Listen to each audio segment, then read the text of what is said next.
Aujourd'hui, je vous emmène à Château-Renard, une petite commune à une quinzaine de kilomètres de Montargis.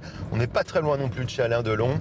Une petite cité médiévale avec son château, sa maison Jeanne d'Arc. Elle y a passé une nuit, mais aussi son cinéma, une rareté dans une petite commune de cette taille. On terminera aussi par une petite étape gourmande. Je vous en dis pas plus, à tout de suite.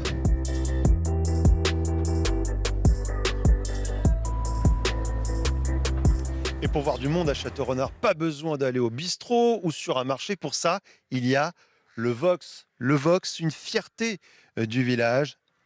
Allez, on y va. Alors justement, il y a des spectateurs qui sont déjà là. Bonjour, vous êtes venu voir quoi aujourd'hui? Les contes de printemps. Les contes de printemps, vous venez souvent au Vox? Ah oui, bien sûr.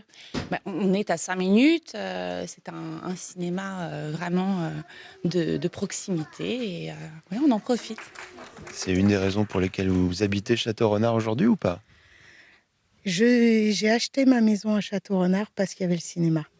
C'était le village qui me correspondait le mieux avec cette vie associative tout autour du cinéma.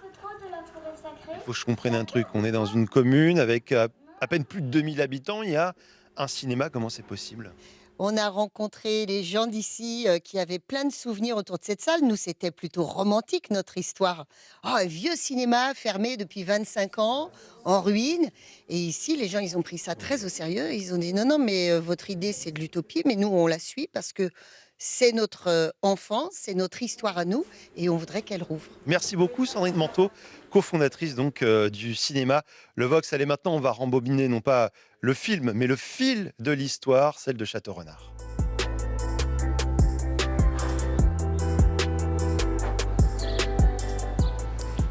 Eh oui, elle est belle, cette porte de la forteresse médiévale. Mais bon, à un moment donné, il faut bien redescendre et arrêter de se prendre pour des rois. Qu'est-ce que tu en penses, Adrien Gollon? À la caméra, aujourd'hui, on va aller à la rencontre des habitants parce que la vie, c'est pas que du cinéma. Et je me trouve ici dans le centre-ville de Château-Renard avec ces belles maisons à colombages particulièrement bien conservées. Justement, on va parler histoire avec Claude Martin. Bonjour. Bonjour. Vous êtes passionné de patrimoine. Derrière nous, là, une très belle, très vieille maison qui a accueilli, on peut le dire, une star de l'histoire de France. Exactement. Alors cette maison date de 1415. Et cette maison a accueilli Jeanne d'Arc lors de l'un de ses passages dans le Gâtinais. C'était en 1429, exactement le 18 et 19 septembre 1429. Jeanne d'Arc venait de Paris via Sens, Courtenay, en compagnie du roi Charles VII. Alors on est quand même intrigué. Château-Renard, d'où vient le nom du village? Alors, la ville doit son nom à Renard Ier, comte de Sens, qui a fait construire sur la colline une forteresse médiévale en 961. Eh ben merci beaucoup. Allez, on termine par une petite étape gourmande. Vous allez voir, ça s'appelle le musée vivant de l'apiculture. Ça vaut le détour. Suivez-moi.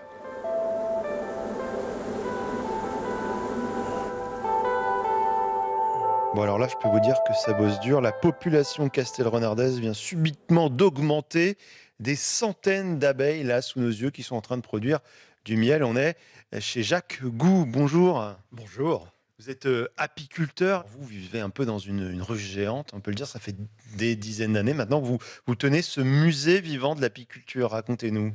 Oui, alors moi j'ai grandi avec les abeilles et puis au fil de ma vie j'ai eu envie de partager, de l'expliquer, de le raconter, de partager avec les visiteurs cet équilibre magnifique que l'on a entre le monde végétal, le monde des fleurs, des arbres, celui des animaux, dont les abeilles font partie, et puis des humains, parce que le but de la manœuvre, c'est quand même le miel.